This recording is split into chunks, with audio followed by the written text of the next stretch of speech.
रब्बी शरह ली सदरी व यस्सिर अमरी वहलुल उक़दतम मिन लिसानी यफ़क़हू क़ौली रब्बी ज़िदनी इल्मा। ऐ हमारे रब, हमारे लिए हमारा सीना खोल दे और हमारे लिए हमारा काम आसान कर दे और हमारी जुबान की गिरा खोल दे ताकि वो हमारी बात समझ सकें। ऐ हमारे रब, हमारे इल्म में इज़ाफ़ा फरमा। तो कैल्शियम, सिस्टर हिना मुश्ताक, आप पीछे जो हमने पढ़ा था उसे रिवाइज कर सकती हैं? सर उस टाइम मैं मौजूद नहीं थी, मैं पिंडी में थी, तो इस वजह अच्छा, से कोई फिर बात नहीं, कोई बात नहीं, कोई बात नहीं। कौन रिवाइज कर सकता है?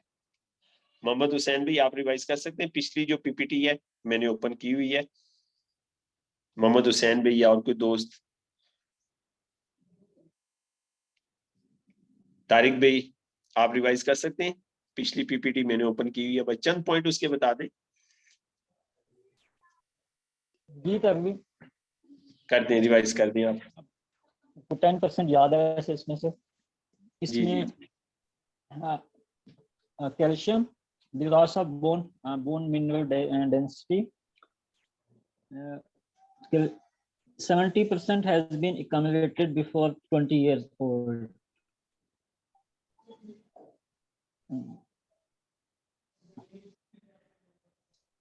एग्जैक्ट नहीं आ अभी तक भी सही से स्क्रीन नहीं आ रही आपकी उस पे? नहीं वो नहीं आ रही है, स्क्रीन आ रही है इसका। वो जी 20 साल से पहले 70% जो है वो हड्डियां बन चुकी होती हैं। 10% has been accumulated between 20 to 30, 30 साल तक। हाँ जी, reach the peak at around 30 years old। जी, मतलब 20 से 30% जो है वो 30 ईयर तक कह रहे हैं सभी, 30 तक नहीं 100%। मतलब 20 साल तक 70% बन जाती हैं, फिर आगे 30 साल तक जो है ना, 20 से 30 साल तक मजीद 10% बन जाती हैं। मजीद 10, और 30 80%। पे, हाँ 30 पे मुकम्मल बन जाती हैं, यानी कि बोन का जो बोन डेंसिटी है ना वो मुकम्मल हो जाती है। मतलब बोन की सख्ती, बोन की कसाफत, ठीक है, ये मुकम्मल हो जाती है 30 साल की। 30 साल के अंदर जो है मेल की फीमेल की मुकम्मल हाइट तो बढ़ जाती है 19 साल तक, 18-19 साल तक। उसके बाद 19 से लेके 30 तक जो है ना उसकी डेंसिटी बढ़ती है, कसाफत बढ़ती है, सख्ती बढ़ती है। तो 30 साल में हड्डी मुकम्मल हो जाती है, वो ये कह रहे हैं। तो ये 80% हो गया ना तब भी, 70 प्लस 80%, तो बाकी 20% फिर रेस्ट ऑफ एज में जी बिल्कुल, वो बाकी एज में मुकम्मल होती है, फर्दर ना, फर्दर एज में। और मसल जो है वो कितने साल तक पूरे हो जाते हैं? मसल्स इसमें एट अराउंड 30 ईयर ओल्ड, नहीं 35 में, 35 हाँ 35 में मसल के अंदर फुलनेस आ जाती है, मसल मुकम्मल हो जाती है। 30 साल तक हड्डियां, 35 साल तक मसल। तो फिर अब इसमें कोई कमी पेशी रह गई है तो वो 40 तक पूरी हो जाती है।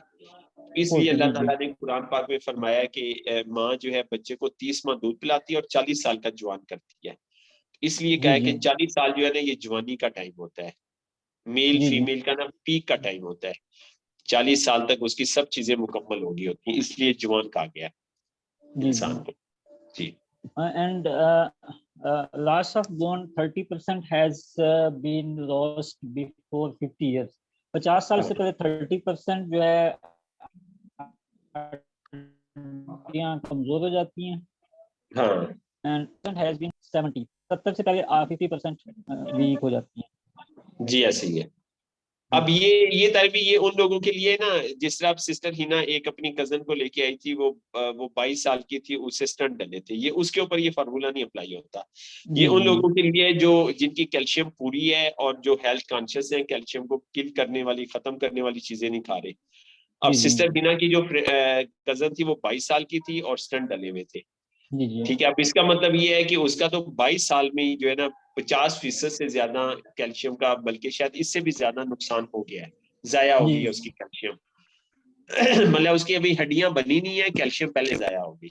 उसकी वजह ये है कि उसका लाइफस्टाइल जो है बहुत खराब था ना, और अभी भी खराब है, अभी भी अपने लाइफस्टाइल को नहीं चेंज कर रही, तो स्टंट डल गए। तो बहरहाल जी The bone conversion rate decrease with age growing. तो एज के बढ़ने के साथ उसका जो है वो कम होता है. The conversion rate is 100% for children, is 10% only, 2 to 4% when grow up.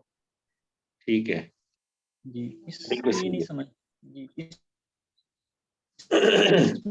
जैसे क्या कह रहे हैं ये जी बोन ये कन्वर्जन हड्डियां. हाँ अच्छा, हड्डियां बनना जो स्टार्ट होती हैं जी वो 100% होती हैं बच्चों में. फिर उसमें decline after peak period around 30 or for children is 10%, बच्चों के लिए 10%, और फिर सिर्फ 2 से 4% जो है ना जी उस वक्त होता है जब वो ग्रो होते हैं, जब वो बड़े हो रहे होते हैं. जी जी हाँ और फिर बोन जो है ना mass will begin to decline after peak period around 30 year old by 0.7% of total mass density. ये आपको कर्व नजर आ रही है ना, ये 30 का देखें ना टेबल में, 30 देखें, 30 के बाद खातून खड़ी है ना, तो इसके बाद फिर ना ये डिक्लाइन शुरू हो रहा है. मेल का भी फीमेल का भी, ऊपर मेल है नीचे फीमेल है, तो मेल का कर्व थोड़ा कम है और फीमेल का बहुत ज्यादा फास्ट है, हाँ जी बहुत ज्यादा फास्ट है. 34 तो जी. हाँ उसके बाद वो बता रहे 0.7% जो है ना ये हर साल नहीं, एवरी मेल का जल्दी होता है. जी मेल का काफी जल्दी स्टार्ट होता है ना, ये 30 में हो रहा है डिक्लाइन. हाँ, और फीमेल का 34 में. हाँ बस वो उन्होंने मतलब वो ग्राफ के लिए उसको थोड़ा सा आगे कर दिया, ग्राफ का वो डिस्टर्ब हो रहा था ना, तो कन्वर्जन तो देखे 30 से ही शुरू हो रहा है, मेल का भी फीमेल का भी 30 से ऊपर आप लाइन जी ले जाए जी ना. जी. हाँ वो ग्राफ को वहां पे हम्म. खातून को वहां सेट करना था, क्योंकि उसका जो 30 के ऊपर जो पॉइंट लगाया हुआ है ना वो डिस्टर्ब हो रहा था, इसलिए उन्होंने वो कर दिया.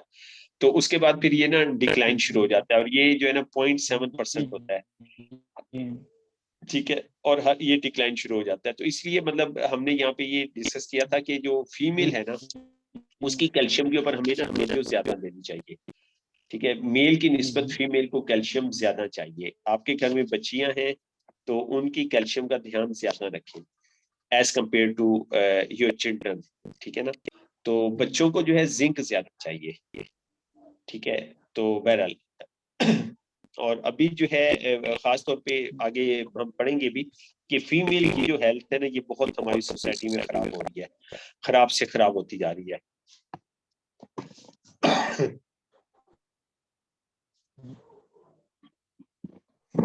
एक मिनट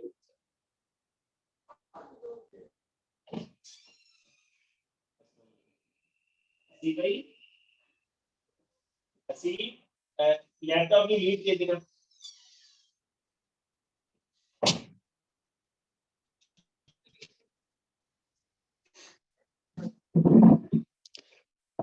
तो अच्छा एक मिनट जरा लैपटॉप ऑन हो जाता है स्क्रीन, हम चलें स्टार्ट.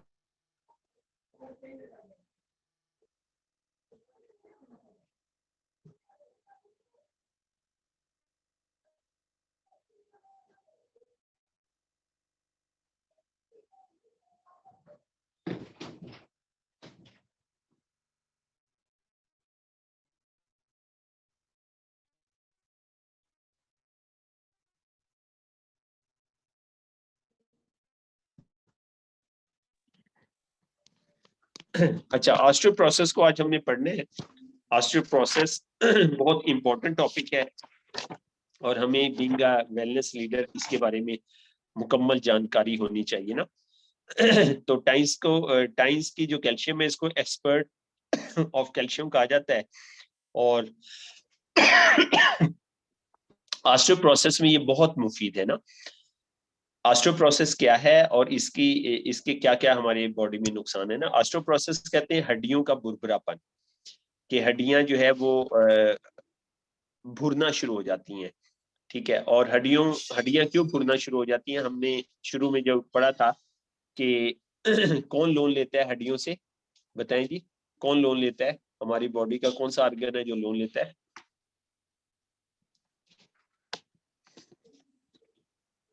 क्यों जी, पता है किसी को? ब्लड जी, ब्लड वेसल जो है ना, ब्लड वेसल्स हमारे जो पैराथायराइड हार्मोन है ना, उसके थ्रू, थायराइड नहीं, पैराथायराइड हार्मोन के थ्रू जो है वो लोन लेते हैं हमारी ब्लड वेसल बोन से।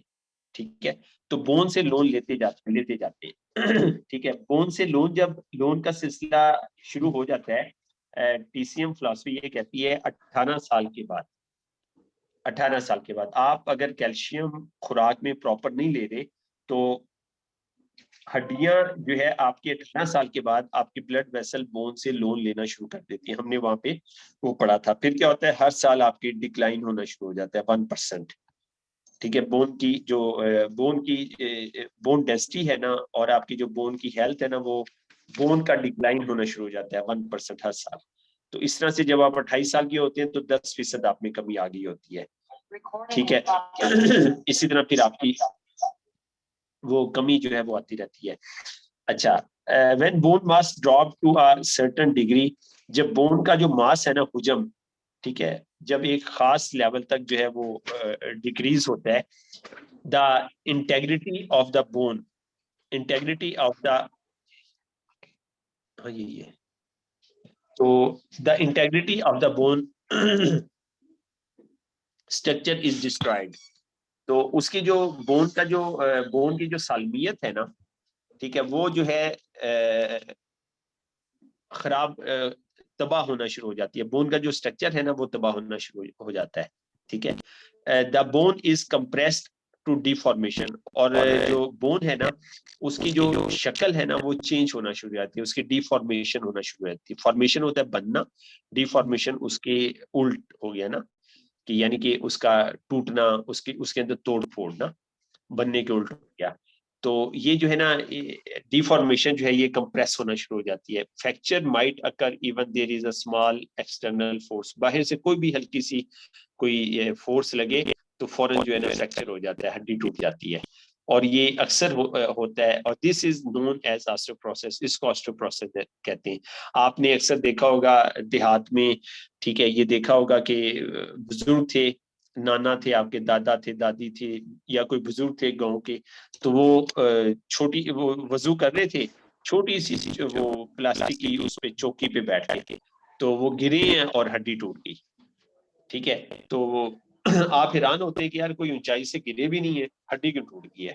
तो हड्डी इसीलिए टूटी है कि ये आप देख रहे हैं ना, ये नॉर्मल बोन है ना, ये लेफ्ट साइड पे जो है ना आपको नॉर्मल बोन नजर आ रही है, इसमें सुराख कम है। और ये राइट साइड वाली ऑस्टियोप्रोसिस वाली बोन है, इसमें सुराख बहुत ज्यादा है, और गैप भी देखें बीच में ना बढ़ता जा रहा है। तो ये इस वजह से गैप बढ़ा है कि हड्डियां जो है वो लोन लेती रही, बोन से ना लोन लेती रही हड्डियां, तो इस वजह से बीच में गैप आ गया। अब इसको बाहर से, जैसे हमने पढ़ा, हल्की सी भी जर्ब लगेगी ना तो ये फ्रैक्चर हो जाएगा। ठीक है, और अक्सर क्या होता है, कोले की हड्डी का फ्रैक्चर होता है बुजुर्गों को, और फिर ये हड्डी दोबारा हील अप नहीं होती।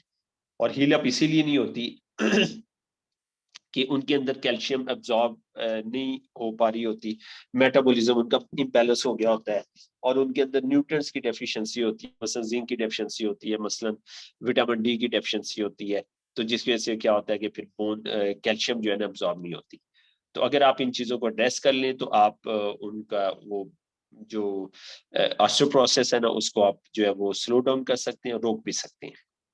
अच्छा, दी हार्म ऑफ ऑस्टियोप्रोसिस, ऑस्टियोप्रोसिस की नुकसानात क्या हैं, इसकी पेचीदगियां क्या क्या है ना।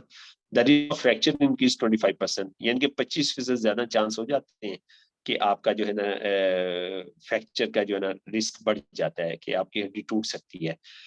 Hip fracture is particularly serious, और इसमें मतलब ठीक है, बाकी बाजू टूट जाए या दूसरी टूट जाए वो तो ठीक है, कोई मसला नहीं है, लेकिन अगर हिप का फ्रैक्चर हो जाए ना तो ये बहुत सीरियस होता है। उससे तो फिर चलना फिरना उठना बैठना ही जो है ना मुश्किल हो जाता है।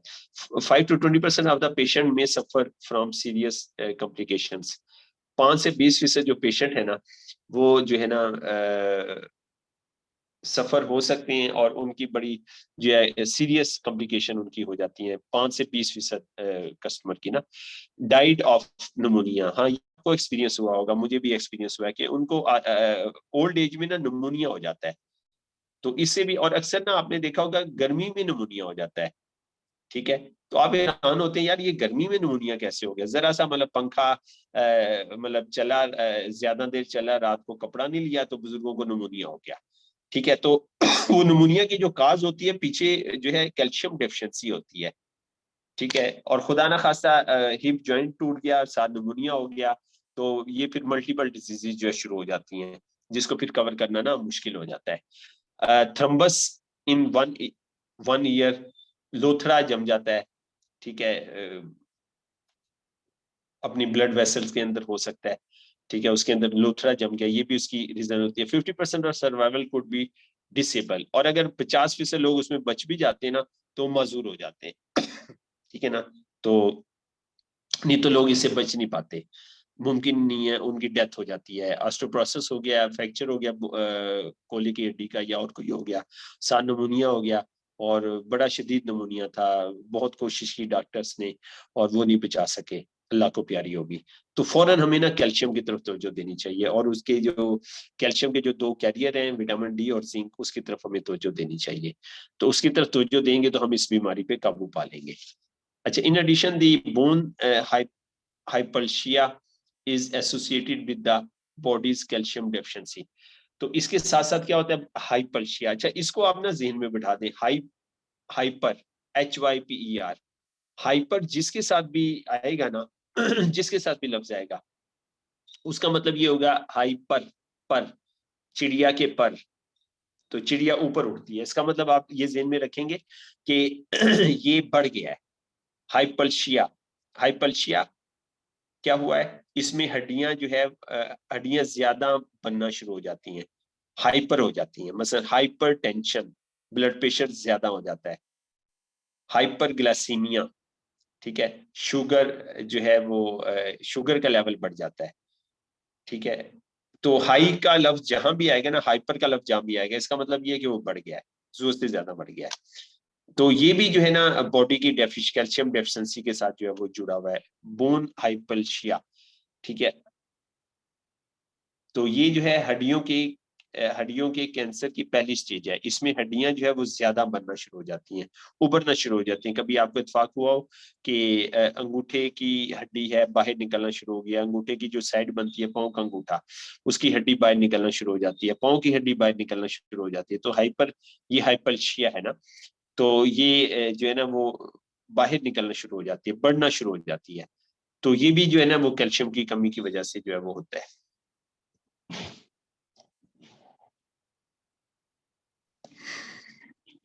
ठीक है जी, तो यहाँ तक आपको सवाल पूछना चाहें, कोई चीज पूछना चाहें?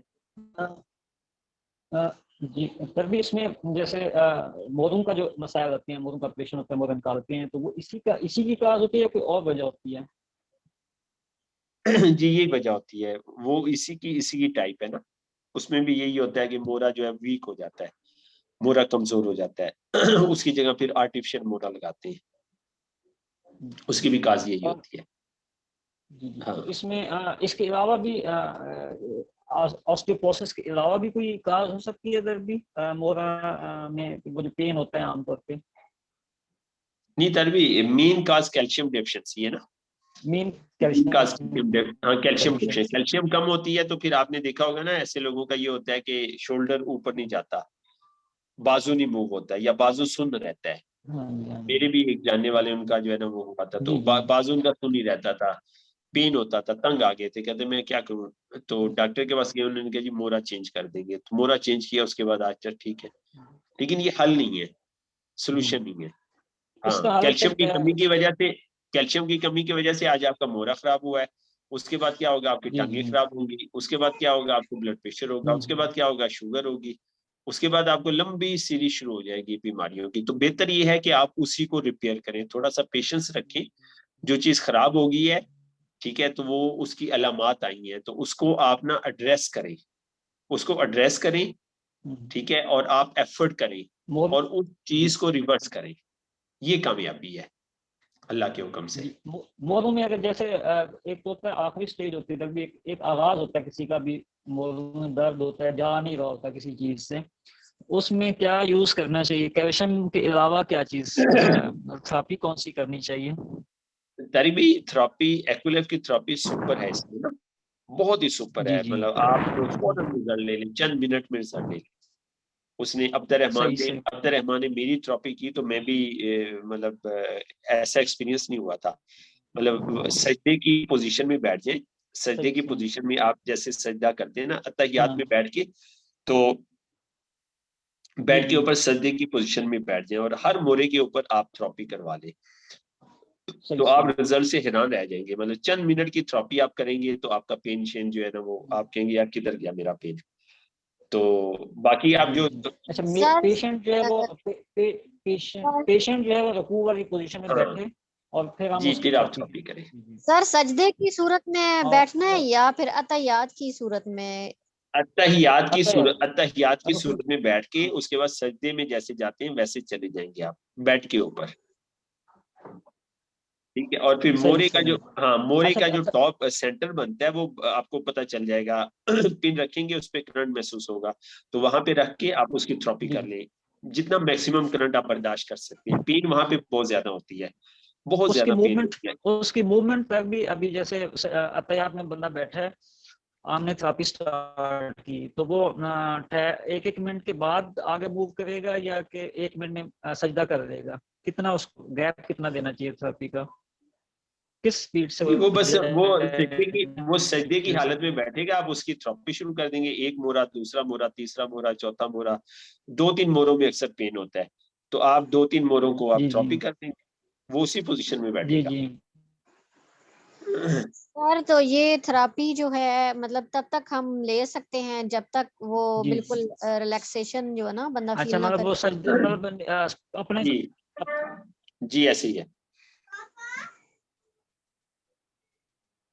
जी तारिक भाई, आप क्या कह रहे थे? तो हमारी जो वो है रुकू में बैठा और फिर उसने माथा अपना टेक फिर सजदे वो माथा भी टेकना है उसने मतलब जी हाँ, रुकू में और बैठे हुए थेरेपी करेगा ना तारिक भाई, रुकू में बैठा रहेगा उसी पोजीशन में वो थेरेपी करेगा। अच्छा रुकू में बैठ के करना है ना, सजदा नहीं करना मतलब मैं ये समझ रहा था कि जी रुकू सॉरी, में बैठ के तो मूव करना है सजदे सजदे की हालत में अत्तहियात की पोजीशन में जी बैठ जी के जैसे हम सजदा करते हैं, जैसे हम हाँ सजदे जी में हाँ जी हाँ चला जी ठीक जाएगा, उसी हालत जी में जी बैठ के थेरेपी मुकम्मल हाँ जी करवाएंगे आप। सही से अच्छा वो सजदे में होगा तो हम थेरेपी करेंगे ठीक है जी जी सजदे में ये होगा ना, उसके मोरे खिंच जाते हैं थोड़े ना, उसके मोरे जो है ना वो थोड़े खींचे जाते हैं। हाँ जी खींचे जी जी जी ऐसे ही हाँ हाँ, खींच जाते हैं तो नर्व सही वो ना सही सही रिलैक्स होंगी, तो एक्वलाइफ जब अच्छा हम उस रखेंगे तो उसके उसका करंट पास होगा प्रॉपर। जी तो जी जी जी सर जी उस करंट से जो है वो मतलब जो ठीक है अगर गैप है तो वो भी जो है वो ठीक हो जाएगा। जी गैप को भी वो सपोर्ट करेगा, गैप को भी ठीक करना शुरू कर देगा। साथ आप सप्लीमेंट देंगे और साथ आप थेरेपी शुरू कर देंगे। और इसमें अगर भी सप्लीमेंट का कॉम्बिनेशन सिर्फ अकेला कैल्शियम काफी है या साथ में स्पिरुलिना जिंक या कुछ और भी देना है? कैल्शियम का हमने डिस्कस किया ना, कैल्शियम से पहले आप जिंक और विटामिन डी को एड्रेस करेंगे ना। जी जी आप अगर विटामिन डी कम है, जिंक कम है, तो कैल्शियम का वो रिजल्ट नहीं आएंगे ना, वो कम सही रिजल्ट आएंगे। हाँ, जी जी और फिर दूसरा जो है हेल्थ कॉन्सेप्ट पूरा अप्लाई करेंगे, क्लींजिंग, जी रिप्लेनिशिंग, बैलेंसिंग। अच्छा वो भी कर सही है हाँ हाँ, पूरा पूरा हेल्थ कॉन्सेप्ट अप्लाई करेंगे। अंदर जी से भी जी आप ट्रीटमेंट शुरू करेंगे, बाहर से भी करेंगे, हम्म। तो बहुत जल्दी रिजल्ट आना शुरू हो जाएंगे, बहुत जल्दी, कोई ज्यादा वक्त नहीं सही लगेगा। और सही आप सही रिजल्ट से हैरान हैरान हो जाएंगे कि यार ये कैसे हुआ। सही सही सही हाँ ठीक है। तो ठीक ठीक है अभी जी सिस्टर, आपको और कोई क्वेश्चन पूछना चाहते हैं? आगे चले। सिस्टर राशिदा अगला पढ़ेंगी हमें, ऑस्टियोपोरोसिस जस्ट बिसाइड यू।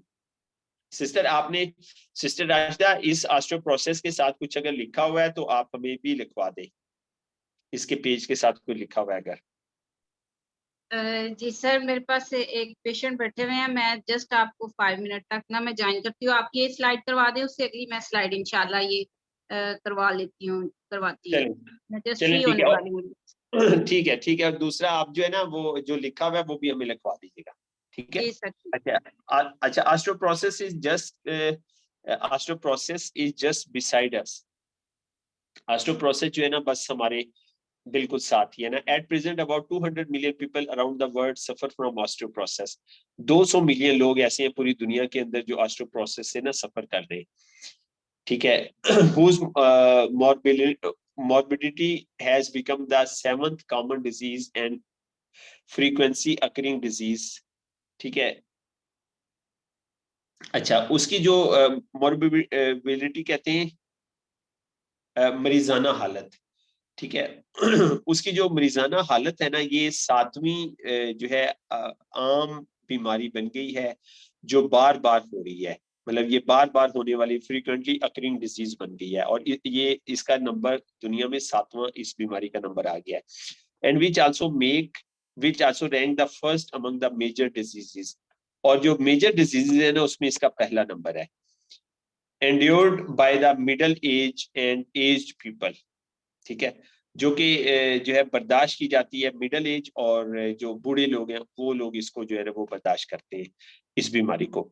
तो अभी जो है ना ऑस्टियोप्रोसिस, पहले तो ये होता था मतलब 50-55 इस तरह, इस एज में 65 इस तरह होता था, फिर 40s में आया, अभी ऑस्टियोप्रोसिस ना 30s में आ गया है। 35 के लोगों 35 साल के लोगों को ऑस्टियोप्रोसिस जो है वो होता है। तो अब ये जो है ना वो हमारी लाइफस्टाइल की वजह से पीछे आता जा रहा है। अच्छा, as the population is living longer, the global incidence of osteoporosis will increase 3 times। जैसे ही जो है ना लोगों की पॉपुलेशन की जो लिविंग है ये लंबी, यानी उम्रें लंबी होती जा रही हैं, तो ग्लोबल इंसिडेंस है ना ऑस्टियोप्रोसिस की 3 गुना बढ़ गई है, 3 टाइम जो इंक्रीज हो गए। उम्र बढ़ने के फायदे भी हैं, लेकिन उम्र बढ़ने का ऑस्टियोप्रोसिस में नुकसान भी है। नुकसान ये है कि जब लंबी उम्र होती है कैल्शियम की रिक्वायरमेंट पूरी नहीं होती, और उससे ये होता है कि ऑस्टियोप्रोसिस जो है ना फिर होना शुरू हो जाता है ऑस्टियोप्रोसिस। अच्छा,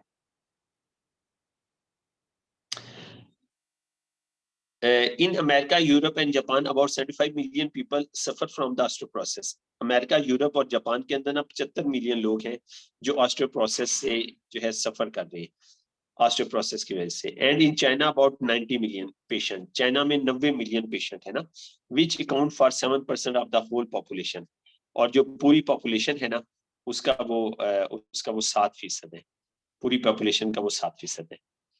The World Health Organization WHO set October 20th for the World Osteoporosis Day। अच्छा, वर्ल्ड हेल्थ ऑर्गेनाइजेशन है ना उसने 20 अक्टूबर को ना ऑस्टियोप्रोसिस डे जो है बनाया। अच्छा, हम शॉप्स के अंदर ना ये ट्रेंड हम इंशाल्लाह हमने बनाना है, आप सब लोग सुन रहे हैं कि जिस तरह ये 20 अक्टूबर आए ना, तो 20 अक्टूबर को आप अपनी कम्युनिटी के अंदर ऑस्टियोप्रोसिस डे बनाएं, ठीक है ना। हम अपनी शॉप को डेकोरेट करें, ठीक है, और उसमें हम अपने गेस्ट को बुलाएं, ऑस्टियोप्रोसिस के ऊपर हम लेक्चर करवाएं, अपनी फैमिली से, बच्चों से वो लेक्चर करें, और फिर हम उन्हें बताएं हमारे पास इसका सोल्यूशन है ना।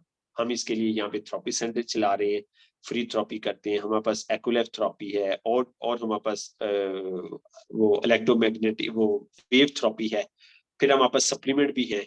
तो इस तरह से हम ना इन डेज को शुरू करें सेलिब्रेट करना, तो इससे हमारा बड़ा अच्छा इम्पैक्ट आएगा कि देखें ना आपकी शॉप में आपके मोहल्ले से 10 लोग भी आके ना ऑस्टियोप्रोसिस की ट्रेनिंग ले जाते हैं, सिर्फ ऑस्टियोप्रोसिस की, और उसमें आप कैल्शियम भी ऐड कर दें, और उसका वो जो मॉडल है वो बना दे, जैसे हम डिस्कस करते हैं कि प्रोटीन का कैरियर कैल्शियम है, कैल्शियम का विटामिन डी और जिंक है, जिंक का विटामिन ई है। तो ये मॉडल आप बना दें कि इस मॉडल को, बेसिक मॉडल को, बेसिक स्ट्रक्चर को आपने काबू करना है, ना सिर्फ आप ऑस्टियोप्रोसिस, उसके साथ और बहुत सारी बीमारियों का इलाज कर देंगे, अपनी हेल्थ को बेहतर कर सकेंगे, बीमारियों से बचा सकेंगे। तो इस तरह से हम ना इन डेज को सेलिब्रेट करें, और लोगों को उस दिन बुला के और हम जो है उन्हें बताएं कि हम क्या जो है ना उनके लिए करने जा रहे हैं, ठीक है जी।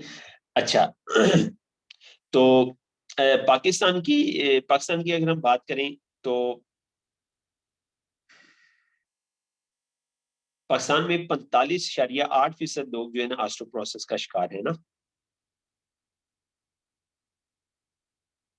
ठीक है, जो कि 6.7 मिलियन 2012 में थे ना, और 9.9 मिलियन जो है इस वक्त हैं, और जिसमें से 7.2 मिलियन खवातीन हैं। देखिए ना 9.9 मिलियन में से 7.2 मिलियन खवातीन है। ठीक है, तो पाकिस्तान में ऑस्टियोपोरोसिस की ना खवातीन बहुत ज्यादा शिकार हो रही है, बहुत ज्यादा खवातीन शिकार हो रही हैं। तो हमें मतलब पाकिस्तान के हवाले से love your bones and protect your future, हड्डियों की से मोहब्बत करें और अपने मुस्तकबिल को बचाएं। तो कैल्शियम, जब आपकी हड्डियां में कैल्शियम कम होगी तो मसल खामखा कमजोर होंगे। कैल्शियम और मसल आपके कमजोर हुए, सारे आपके जो सिस्टम है बॉडी के वो नॉर्मल नहीं चल सकेंगे। ठीक है ना, उनके अंदर जो है ना वो डिस्टरबेंस आ जाएगी, बहुत सारे सिस्टम आपके खराब हो जाएंगे। तो इसलिए हमें इसके ऊपर तवज्जो देना जरूरी है। अच्छा, एक चीज मैंने यहाँ पे लिखी हुई है, बहुत इंपॉर्टेंट है, ये आप अपनी डायरी पे लिख लें। हमारे जिस्म में मेटाबॉलिज्म फैक्टर है ना, हमारे जिस्म में मेटाबॉलिक फैक्टर है। तो मेटाबॉलिज्म का ना 4 चीजों पे इफेक्ट पड़ता है। नंबर 1 लिख लें, कार्डियोवास्कुलर। नंबर 1 आप लिख लें cardiovascular.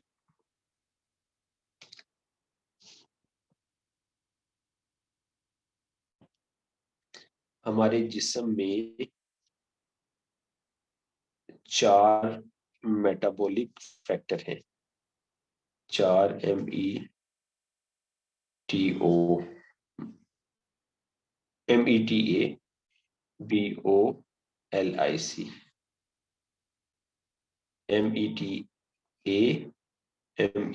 METABOLIC metabolic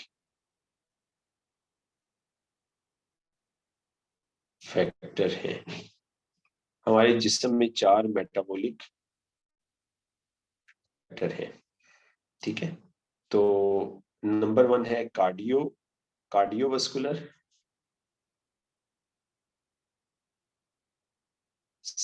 CARDIO, cardio, VASCULAR, cardiovascular. और नंबर 2 जो होगा वो ओबेसिटी, मोटापा जिसे कहते हैं, obesity.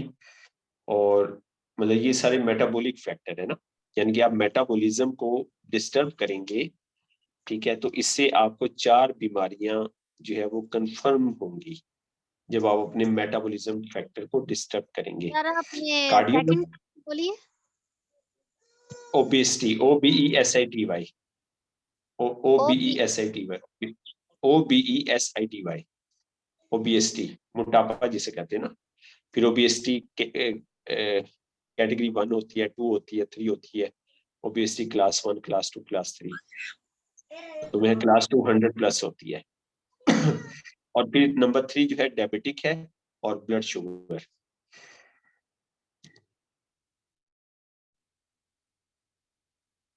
Diabetic oblique blood sugar, blood sugar. Sir और कौन सी blood sugar? Blood sugar, diabetes भी कहते हैं ना, डायबिटीज या ब्लड शुगर। अच्छा, ये एक ही है यानी जो थर्ड पे है।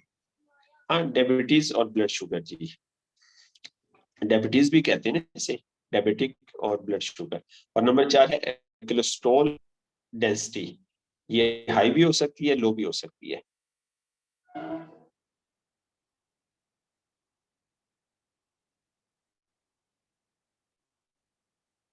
Cholesterol density, DENSITY। और आगे एरो बना लें हाई, और फिर नीचे की तरफ एरो बना ले लो। ठीक है, ये हाई भी हो सकती है, लो भी हो सकती है। ठीक है, तो मतलब आप इसको समझिए, मेटाबॉलिज्म खराब हम कर रहे हैं ना, हम सब खराब कर रहे हैं। मसलन आपने नमकीन मीठा खाया, सालन खाया, उसके बाद आपने चाय पी ली, उसके बाद आपने आइसक्रीम खा ली, ब्लंडर है, जुल्म है मैदे के साथ। आपने खाना खाया, उसके बाद ठंडी आइसक्रीम खा रहे, मतलब इससे जालिम काम मैदे के साथ कोई और हो नहीं सकता। ठीक है, इससे बड़ी जहालत और कोई हो नहीं सकती। मैदे को आपने नमकीन सालन दिया, आपने गोश्त खाया, रोटी खाई है, उसके बाद आप मीठी ठंडी आइसक्रीम उसे दे रहे हैं। ठीक है, तो आपकी मतलब जो मैदा है वो दुहाइयां डाल रहा होता है, लेकिन आपने कहाँ सुनना है। तो बहरहाल क़यामत वाले दिन तो वो हिसाब लेगा ना, वो आपसे एक एक चीज का हिसाब लेगा। तो हमारे ऑर्गन सारे हमसे हिसाब लेंगे। ठीक है ना। तो ये सेहत इमानत है ना, आपको मैंने शेयर भी किया था। बल्कि हम भी अगर आपस में ये पूछा करें आपकी सेहत कैसी है, आपकी तबीयत कैसी है, तो हमें वही जुमला यूज करना चाहिए। तो जो अर्तुगरुल यूज करता है वो कहता है अल्लाह की इमानत की हिफाजत कर रहा हूँ। तो हमें भी ये जुमला, ये सेंटेंस जो है ना, ये बहुत बड़ा सेंटेंस है। हमारे अंदर एहसास पैदा होगा कि हम अपनी सेहत की, हम अपनी इमानत की हिफाजत शुरू करें। ठीक है, तो ये अल्लाह की इमानत है सेहत हमारे पास। ठीक है ना, ये हमारी प्रॉपर्टी नहीं है, इसको हमने अपनी प्रॉपर्टी बना लिया है। तो जब हम मेटाबॉलिज्म को डिस्टर्ब करते हैं ना, तो इससे क्या होता है, हमें कार्डियोवास्कुलर डिजीज होती है। ठीक है, अब कल मतलब इन्हें कार्डियोवास्कुलर, अब आपने, आपको भी एक्सपीरियंस होगा, मुझे बहुत एक्सपीरियंस है। बुजुर्ग बुजुर्ग हैं, 70 साल 80 साल के, दावत खा के आए हैं, शादी का फंक्शन खा के आए हैं, और उन्हें हार्ट का प्रॉब्लम हुआ है और वो हॉस्पिटल चले गए। ऐसे बहुत सारे केस हैं, बहुत सारे ऐसे बुजुर्ग हैं जिनकी डेथ हुई है। ठीक है, अब क्या हुआ, मेटाबॉलिज्म कैसे डिस्टर्ब हुआ शादी में? पहले तो ये हुआ मीठा बाद में खाया, और उससे पहले गलती क्या की, उससे पहले गलती है कि कई तरह की चीजें थोड़ी थोड़ी खाई। एक वक्त में आप कई डिशें जब लेते हैं, इससे भी मेटाबॉलिज्म डिस्टर्ब हो जाता है। तो पहले तो आपने ये किया ना, वहां पे चिकन भी था, फिश भी थी, वहां पे बीफ भी था, या मटन था, और फिर बीफ के कबाब थे।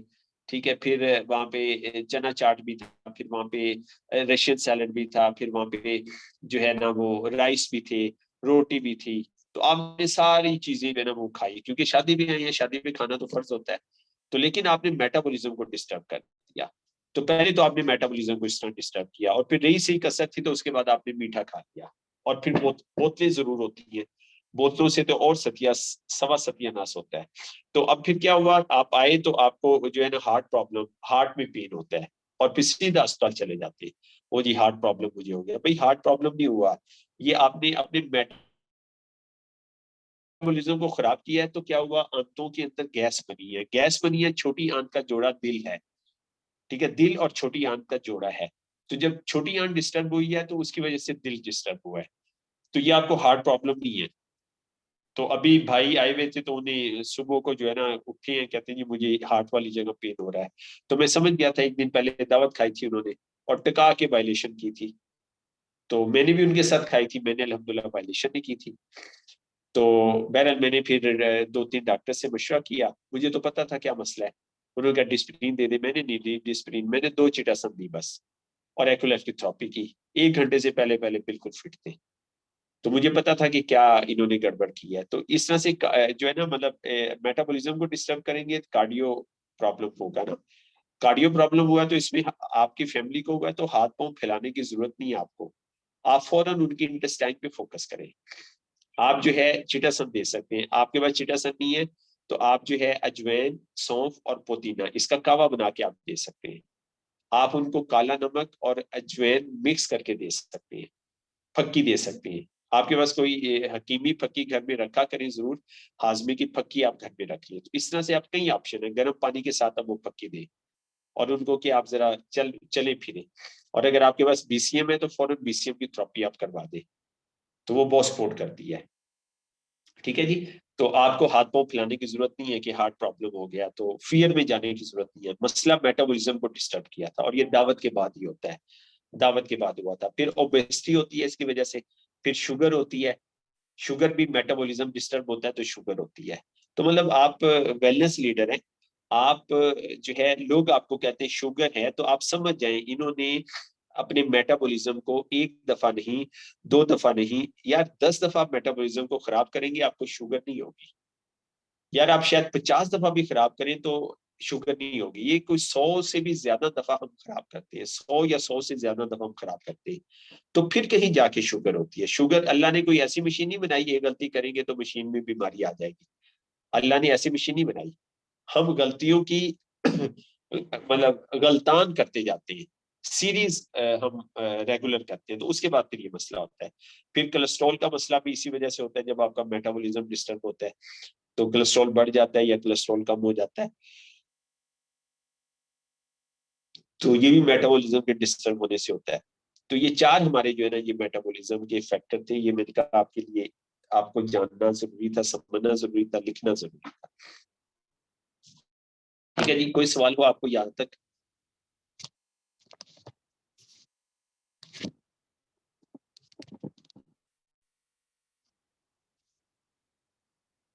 आपको आवाज तो आ रही है मेरी?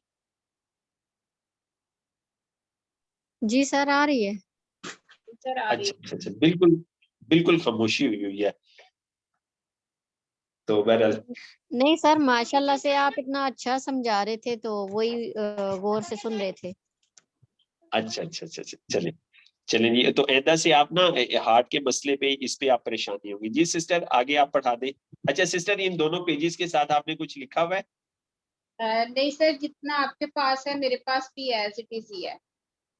अच्छा अच्छा अच्छा अच्छा अच्छा, ठीक है। सर मेरा ना थोड़ा सा मेरा दिल चाह रहा है कि जैसे अभी आप बात कर रहे थे, क्योंकि हमारे पास जो हमारा एक बहुत ही अमेजिंग किस्म का जो हमारा टूल है एको लाइफ, असल में हमें जी खुद भी नहीं इस चीज की, ये अल्लाह ताला ने किस कदर कितनी बड़ी नेमत हमें दे दी है ना, ये हमें खुद भी नहीं इसके बारे में पता। तो जी सिस्टर, इसकी ये सिस्टर हमारे पास आईसीयू है कि पेशेंट को जो आईसीयू में लेके जाना है, जो ट्रीटमेंट करवानी है, आपने इतना पैसा लगाना है, तो ये आपके पास आईसीयू के सारे टूल एको लाइफ में है जी, प्लीज। जी, तो सर मैं चाहती हूँ कि हमारे जितने साथी इधर बैठे हुए हैं, मतलब आप जिस चीज को एक्सप्लेन कर रहे थे ना, मैं उसी की ही थोड़ी सी जो है कि हमारी एको लाइफ, इसका तो बहुत बड़ा सिलेबस तो इसका बहुत ज्यादा है, लेकिन इसका एक मेन पॉइंट है कि हमें पता होना चाहिए, हमें कम से कम पता होना चाहिए कि हमें कोई पूछ ले कि आपकी एको लाइफ पेन में कैसे रिलीफ देती है। हाँ भाई ये किस तरह से, मतलब सिस्टर हिना हमारे न्यू सिस्टर हैं, मेंबर हैं, हुसैन मोहम्मद हुसैन भाई हमारे न्यू हैं, कोई आगे से क्वेश्चन करे, ये कहें जी आए हम आपको थेरापी करवाते हैं, तो वो आगे से पूछें कि आपकी एको लाइफ ये क्या, ये किस तरह से करेगी। क्योंकि हमें इन सारी चीजों का, इन सवालात का सामना करना पड़ा, तो हम वहां पे स्पीचलेस हो जाते थे, हमारे पास जवाब नहीं था। वो तो फिर आहिस्ता आहिस्ता जब हमने एको लाइफ को लिया, इसको सीखा समझा, तो फिर हम अब माशाल्लाह पूरे ऑथेंटिक तरीके से जो है वो अगले को इतना मुतमिन कर लेते हैं कि वो कहता है ये मुझे दे दे, मैं खुद ले लेता हूँ। ये तो बड़ी अच्छी, बड़ी जबरदस्त चीज है कि जब हम उससे बताते हैं कि इससे आपको रिलीफ किस तरह मिलता है। तो सर हाँ अगर आपकी इजाजत हो तो वो मैं जो है जी ये, जी जी जी जी, बात करें बात करें। तो इसके लिए सर ये है कि एक तो पहली चीज मुझे ये बड़ी खुशी हुई, मैंने जब रात में देखा तो मैं चाह रही थी कि मेरे दो साथी जो नए ज्वाइन हो रहे हैं, मैं उनको भी डेको लाइफ ज्वाइन करूँ ना, क्योंकि ये हमारा एक बहुत बड़ा टूल है। और जब हाँ आपने बताया कि वाकई पहले तो उसकी एक्चुअल प्राइस है 70,000 हो चुकी है अब, तो वो बड़ा मुश्किल प्रोसेस लग रहा था, लेकिन जब आपने बताया कि अभी 20,000 में मिल जाएगी तो मुझे बड़ी खुशी हुई। फिर मैंने, वो सरगोदा से मुझे न्यू ज्वाइन कर रही हैं सिस्टर, तो उनको मैंने बताया कि जी अभी आपके लिए ये देखें, अल्लाह ताला ने आसानी पैदा की है कि अभी इसकी प्राइस यही है, तो हमारे पास ये होनी चाहिए। हमारी एको लाइफ ना एक छोटा सा टूल है, हम इसको कहीं भी ले जाके कहीं पे भी इसके साथ जो है वो अपना आप मनवा सकते हैं, अपने सिस्टम को मुतारफ करवा सकते हैं। ये हमारे पास बिल्कुल एक ऐसे, ऐसा जबरदस्त टूल है। बिल्कुल ऐसे ही है तो सिस्टर। इसके लिए जो पेन में रिलीफ होता है ना, वो असल में हमारी पेन का ताल्लुक भी हमारे ब्रेन से ही होता है कि हमें हमारे जिस्म में कहीं भी दर्द हो रहा है, तो वो क्या होता है कि हमारे ब्रेन के अंदर एक हार्मोन रिलीज हो रहा होता है जिसको एंड्रोफिन बोलते हैं। अब जब हम एंटीबायोटिक ये पेन किलर्स लेते हैं ना, तो वो पेन किलर्स जो होती हैं वो उस वक्त उसकी पेन पे कोई काम नहीं करती ना, वो सिर्फ और सिर्फ आपके उस ब्रेन के उस हिस्से को सुन कर देते हैं जो मैसेज दे रहा होता है कि आपको दर्द हो रहा है। जैसे जो जॉइंट पेन्स के लोग होते हैं, घुटनों के दर्द वाले, यानी मोरों के दर्द, कमर की दर्द, किसी रिलेटेड भी जब जाके कोई इंजेक्शन लगवाते हैं, तो उस इंजेक्शन का काम जो होता है वो ये होता है कि वो आपकी पेन को नहीं ठीक कर रहा होता, वो आपकी पेन पे काम नहीं कर रहा होता, वो आपके ब्रेन के उस हिस्से को सुन कर रहा होता है जो आपको बता रहा होता है कि भाई मुझे वहां पेन हो रही है। वो आपकी उस मैसेजिंग को डिस्कनेक्ट कर देता है। फिर जब उसका असर खत्म हो जाता है, तो फिर आपको वो पेन सिर्फ उसी तरीके से वो एज इट इज हो रही होती है।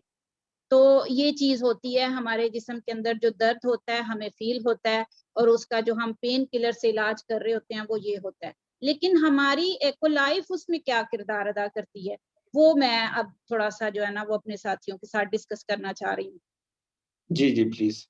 तो ये जो हमारी एक्वालाइफ है, इसके अंदर दो चीजें पाई जाती हैं जो हमारी बॉडी के अंदर ऑलरेडी मौजूद हैं। एक बायो इलेक्ट्रिसिटी है और दूसरी मैग्नेट है, यानी मकनातीसियत है। तो जब ये दोनों ताकतें डिस्टर्ब हो जाती हैं, कम हो जाती हैं, तो उस वक्त हमारी जिस्म के अंदर मसाइल शुरू होते हैं, बायो इलेक्ट्रिसिटी और मैग्नेट। अब हम क्या करते हैं, जब हम इसके साथ उसको कनेक्ट कर देते हैं, ये सेम लाइक एक चार्जर का काम करती है। जिस तरह हमारे फोन की बैटरी खत्म होती है तो हम उसको चार्ज करते हैं, तो ये भी हमारे साथ एक चार्जिंग का काम कर रही होती है जब हम इसके साथ रिलीफ ले रहे होते हैं। दोनों पॉइंट्स होते हैं, एक डिडक्ट है और एक रिलीफ है।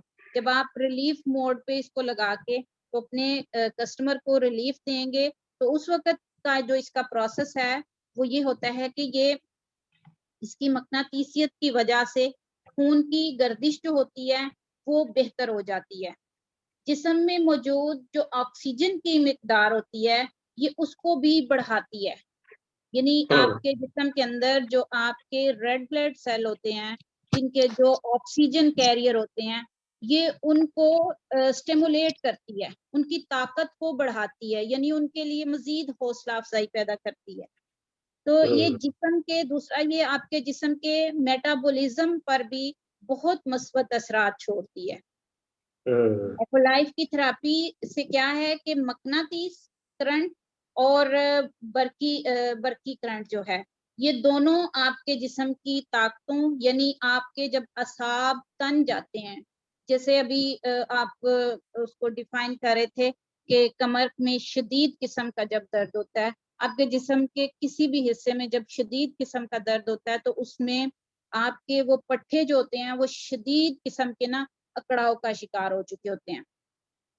तो जब आप एक्वालाइफ के साथ उसको कनेक्ट करते हैं, एक्वालाइफ से उसको रिलीफ देते हैं, तो वो उस तने हुए असाब में तेजी से लचक पैदा करती है।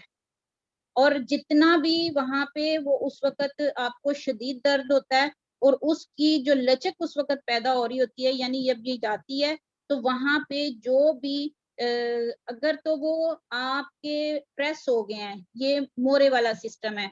जब आपके वो कॉटलेज कम हो जाती है, आपके दो मोरों के दरमियान कॉटलेज होती है, इसको हमने उस दिन डिस्कस किया था। वो कॉटलेज जब कम हो जाती है या खत्म हो जाती है, तो वो दोनों मोरे हमारी शॉक की सूरत में होते हैं ना, जिस तरह ये मोटरसाइकिल के शॉक्स होते हैं, तो वो दोनों प्रेस हो जाते हैं। जब वो प्रेस हो जाते हैं तो वो बिल्कुल जो वायरिंग हुई भी होती है हमारी बॉडी के अंदर, वेन्स की, कैपिलरीज की, तो वो उसमें प्रेस हो जाते हैं, उसके अंदर यानी आ जाते हैं। मासवाए हमारी एक्वालाइफ के और कोई इसका हल ही नहीं उस वक्त हो सकता, कि जिस तरह वो एक लंगड़ी का दर्द होता है, ये बहुत ज्यादा आजकल जो है ना लोगों में पाया जा रहा है कि टांग जो है वो बिल्कुल सीधी नहीं हो पाती। तो हमारी एक्वालाइफ के उसके ऊपर मैंने बहुत अच्छे रिजल्ट्स लिए हैं कि वो क्या करती है कि वो जो नर्व्स प्रेस हो चुकी होती हैं, ये वहां जाके इसकी जो मैग्नेटिक वेव्स होती हैं और इसकी इलेक्ट्रिक वेव्स होती हैं, ये जाके वहां पे सीधी उस प्रोसेस को क्लियर करती हैं जो वहां ब्लड सर्कुलेशन आपकी रुक गई होती है। तो उस सेंस में जब आप 2 से 3 रोज 4 रोज मुसलसल उसको रिलीफ देते हैं, तो वो वहां पे ब्लड की सर्कुलेशन एक्टिव हो जाती है। वो जितने टिश्यूज प्रेस हुए हुए होते हैं, वो उन टिश्यूज को जो है उसमें लचक पैदा करती है और वहां पे ब्लड सर्कुलेशन आपकी जो है वो एक्टिव हो जाती है। ये एक चीज होती है जो मोरों से रिलेटेड होती है। फिर उसके अलावा जब एक्वालाइफ आप इसको डिडक्ट पे चलाते हैं, तो जिस्म में लेफ्ट हाथ के पॉइंट्स जो होते हैं, ये आपकी शॉर्ट वेव्स जो है, आपकी शॉर्ट वेव्स जो उनको सेंड करता है। जिस्म में ची की हालत जो है उसको भी ये मतवाजन करता है। हमने पढ़ा है ची को, ची के बारे में आपने माशाल्लाह इतना जबरदस्त उसको डिफाइन किया है कि आपकी जिस्म डिपेंड करती है, आपकी ची जितनी अच्छी होगी ना, तो ये आपके जिस्म के अंदर ची को भी स्टिमुलेट करती है।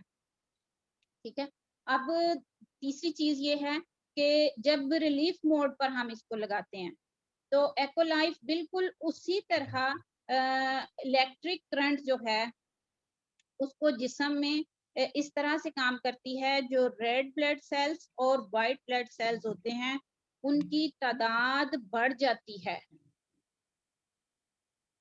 ये देखें कितना जबरदस्त उस वक्त ये काम करती है कि जबरदस्त। आपके रेड ब्लड सेल्स और वाइट ब्लड सेल्स, मैं इंग्लिश नहीं सर इसकी पढ़ी, ये बुक के ऊपर मेरे पास लिखा हुआ है, तो ये इंग्लिश में इसलिए नहीं पढ़ी कि वक्त कम है, ताकि मैं उर्दू में इसको जो है वो एक्सप्लेन कर सकूं। तो सही है, आपके सही है। जो रेड ब्लड सेल्स हैं और जो वाइट ब्लड सेल्स हैं ना, उसको ये बढ़ा देती है। और जिस अभी रतूबत का मैंने जिक्र किया था, एंड्रोफिन, और एंड्रोफिन रतूबत को ये ज्यादा, यानी आपके ब्रेन को इतना ये एम्पावर करती है कि वो जो एंड्रोफिन होता है उसकी रतूबत ज्यादा हो जाती है। सही है। ठीक है, जो आपका दर्द बंद करने में काम आती है। देखें सही मैंने है। बता दिया था कि जो पेन किलर है ना वो आपके दर्द पे काम नहीं करती, लेकिन दूसरी तरफ देखें आपकी एक्वालाइफ कितना जबरदस्त काम कर रही है कि ये आपके दर्द पे हकीकी तौर पे काम कर रही है। यानी ये उस रतूबत को बढ़ा रही है। जो पेन किलर्स हैं वो उस ब्रेन को सुला रहा है कि भाई तू सो जा, इसको थोड़ी देर महसूस मत कुछ भी करवा। लेकिन हमारी एक्वालाइफ ये काम कर रही है कि वो उस रतूबत को बढ़ा रही है, उसको मजीद स्टिमुलेट कर रही है कि यहाँ से रतूबत ज्यादा होगी तो हमारा पेन ठीक हो जाएगा। उस रतूबत ने आपके उस पेन पे वर्क करना होता है। तो हमारी एक्वालाइफ रेगुलर पेन पे काम करती है। ठीक है जी, बिल्कुल ये सही है। हमारे पास इसके लिए एक बहुत बड़ा और प्लस पॉइंट है जिससे हम किसी की पेन किलर छुड़वा सकते हैं। जो रेगुलर किसी पेन किलर पे लगा हुआ है ना, तो यकीन करें आपके पास ये एक बहुत बड़ा टूल है कि आप इसके साथ अगर उसको कुछ दिन सर्विसेज दे देते हैं ना बड़े प्यार से, तो वो बंदा आपका मुरीद हो जाएगा। जी बिल्कुल सही इतनी कह रही है। जबरदस्त चीज है आपके पास। जी तो बिल्कुल सही कह रही है। क्या हमें पता चल गया कि वो जो एंड्रोफिन रतूबत है ये उसको ज्यादा पैदा करता है। एंड्रोफिन उससे दर्द बंद हो जाएगी और एक मुतहरक तौर पर ये काम करेगा और दर्द से आपको फौरन रिलीफ दे देगा। फिर उसके बाद एक्वालाइफ मकनातीस पल्स पैदा करता है जो जिस्म के सेल्स को, यानी आपके जो रेड ब्लड सेल्स हैं यानी सुर्ख खुलिये हैं, उनके अंदर ऑक्सीजन की मिकदार को बढ़ा देता है। ठीक है, और सफेद खुलिये जो हैं ये आपके जिस्म में जहां कहीं भी इंफेक्शन हुआ हुआ होता है वो उसको ठीक करता है।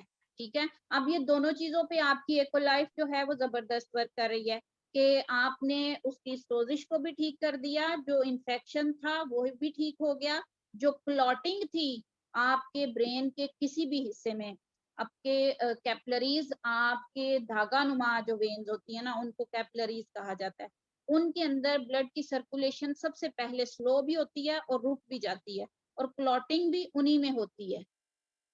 जो भी फालज होता है या आपको हार्ट अटैक हो जाता है वो आपकी जो हार्ट की जो वेस्कुलर्स होती हैं, कैपलरीज होती हैं, उनके अंदर क्लॉटिंग हो जाती है।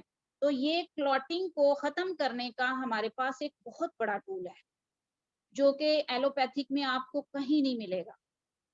तो इसकी वजह से हम ये बहुत बड़े बड़े काम सर अंजाम दे सकते हैं। तो जी शुक्रिया सर, थैंक यू। मैं चाहती थी कि वो पेज पढ़ा जाए, लेकिन ये आपने चूंकि इसको थोड़ा डिस्कस किया तो इस हवाले से मैं चाहती थी कि हमारे साथियों को पता होना चाहिए कि हमारा ये कितना सिस्टर जबरदस्त टूल है। अब सेशन खत्म होने वाला है तो माइक में आपके हैंड ओवर करती हूँ। सिस्टर पैरालाइज जो पेशेंट होते हैं उसके बारे में भी रोशनी डाल दें, उनके लिए भी बहुत बहुत इफेक्टिव है क्योंकि वो क्लॉटिंग की वजह से होता है ना, उनकी बॉडी पैरालाइज होती है, तो इसकी जो थेरेपी है उस पे बहुत ज्यादा इफेक्ट है ना, जी जी बिल्कुल जो बिल्कुल खासकर ऐसे ही है। पैरालाइज पेशेंट है, जी जी बिल्कुल ऐसे ही है। क्योंकि मेडिसिन तो असर ही नहीं करती ना उनके ऊपर, खुराक भी तो, क्योंकि वो क्लॉटिंग की वजह से बॉडी नहीं उनकी वो प्रॉपर वर्क कर रही होती ना, सर्कुलेशन मेन डिस्टर्ब, तो वहाँ पे एक्वालाइफ बेस्ट है और बीसीएम ना। तो उस हवाले से थोड़ा सा बता दीजिएगा, जो पैरालाइज पेशेंट है। जी जी बिल्कुल ऐसे ही है, ऐसे ही है, बिल्कुल ठीक कह रहे हैं आप।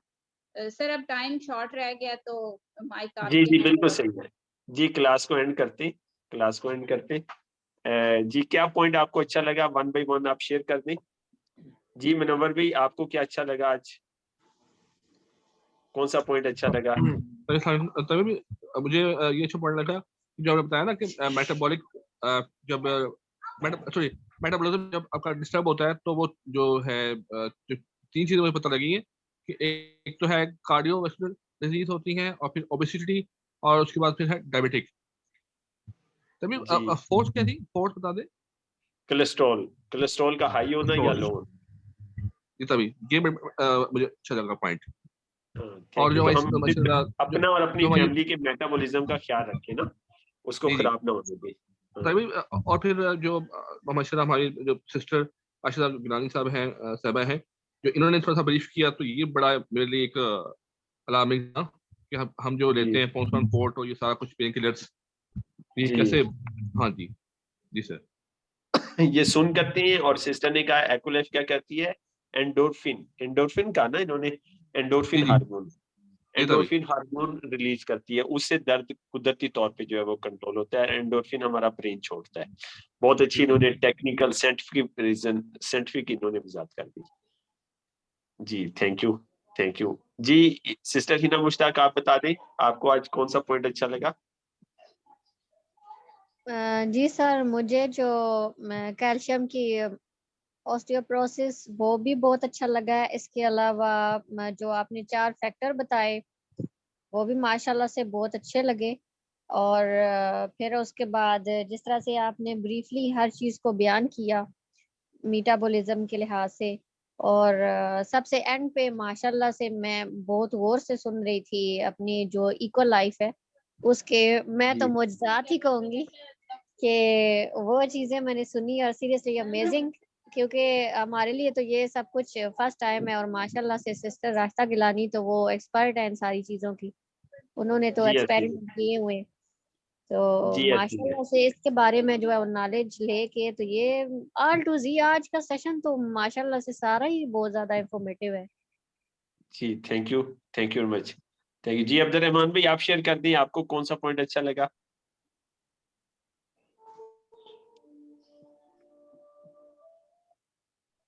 जी अब्दुल रहमान भाई। जी सर, 4 पॉइंट जो थे ना वो मेरे लिए बहुत ज़बरदस्त थे कि मेटाबॉलिज्म की वजह से जो हमें 4 जो मेजर डिसीजेस का सामना करना पड़ता है, तो उसमें मतलब काफ़ी ज़्यादा क्लैरिटी हुई ना मज़ीद। जी थैंक यू। और बाकी सिस्टर ने एक्ो लाइफ के बारे में बताया, तो ये भी बहुत ज़बरदस्त है, जी बिल्कुल ऐसी मतलब है एक्ुलाइफ कॉन्सेप्ट का। क्लियर किया ना जी प्रॉपर। जी बिल्कुल ऐसी वर्क एक्ुलाइफ का भी कैसे करती है ये ना। पैकेज चल रहा है, आपको पता ही है, आपको भी शायद पता है कि एक्ुलाइफ पे पैकेज चल रहा है 21,000 जी या कितने की मैं वो सर भी दे मेरे रहे पास हैं। अवेल है अल्हम्दुलिल्लाह, और मैं जी मैं जी इसके जी ऊपर प्रॉपर अपनी फैमिली को भी मतलब थेरेपी कर रहा हूँ ना। जी बिल्कुल ऐसी है। तो और मतलब अभी सर हमारे ये पास दो, पैकेज कब तक है? बस ये क्लोजिंग तो 25 को होती है, लेकिन 2 दिन लेट हो जाती है, 2 या 3 दिन ना, 2-3 दिन है हमारे पास, 2-3 दिन हमारे पास है। तो जो लेना चाह रहे हैं तो वो इसे जरूर प्लान कर लें और फिर इसे सीख लें। ठीक है जी। तारिक भाई आप पॉइंट शेयर कर दें फिर हम। जी तर भी जी जी एक फर्स्ट पॉइंट तो ये था कि आपने वो सेलिब्रेशन की जो तरगीब दी है 20 अक्टूबर को, वर्ल्ड ऑस्टियोपोरोसिस डे, वो इंशाल्लाह मनाएंगे, ये वो मैंने नोट किया है ना अभी। जी तो जरूर। दूसरा ये कि मेटाबॉलिज्म को डिस्टर्ब होने के जो 4 फैक्टर्स हैं वो काफ़ी अच्छा हमें पॉइंट्स नोट करने की भी ज़रूरत है, उस पर अमल करने की भी ना। उसमें क्या क्या चीज़ें आपने हिदायत जो दी हैं, खाने की तरतीब क्या होनी चाहिए। और एक और पॉइंट जो इसका मोरों के हवाले से था, कैल्शियम की उसमें कितनी और कैल्शियम की और बाकी विटामिन डी की और जिंक की इनकी ज़रूरत आपने बताई। साथ में एक्यूलाइफ उसको कितना सपोर्ट करती है, सिस्टर राजदा ने जो काफ़ी अच्छा डिफाइन किया। तो इन सप्लीमेंट्स और थेरापी के कम्बिनेशन से काफ़ी उस पर भी रिजल्ट आ सकते हैं, तो वो जी भी बिल्कुल मुझे ऐसी है, काफ़ी अच्छा बिल्कुल ऐसी कम्बिनेशन। जी जी है। जी चलें जी, इंशाल्लाह इसी तरह हम थोड़ा थोड़ा पढ़ते रहेंगे। और मैं आपकी तवज्जो करवाऊंगा कस्टमर वर्क की तरफ। आप अपने कस्टमर बनाएं और उनको 40 मिनट की स्टडी शुरू करवाएं ना। तो स्टडी करना और करवाना बहुत जी, ज्यादा जी। फर्क है, बहुत ज्यादा फर्क है, ठीक है ना। जी। तो आप कस्टमर वर्क जो है वो शुरू करें एक और क्वेश्चन उनको तक भी मैं सर्विसेज देना। पूछना चाहता हूँ 1 मिनट में एक मिनट में सुपरवाइजर को। रिकॉर्डिंग बंद कर दूं जी, क्वेश्चन पूछे आप। जी, जी। जी।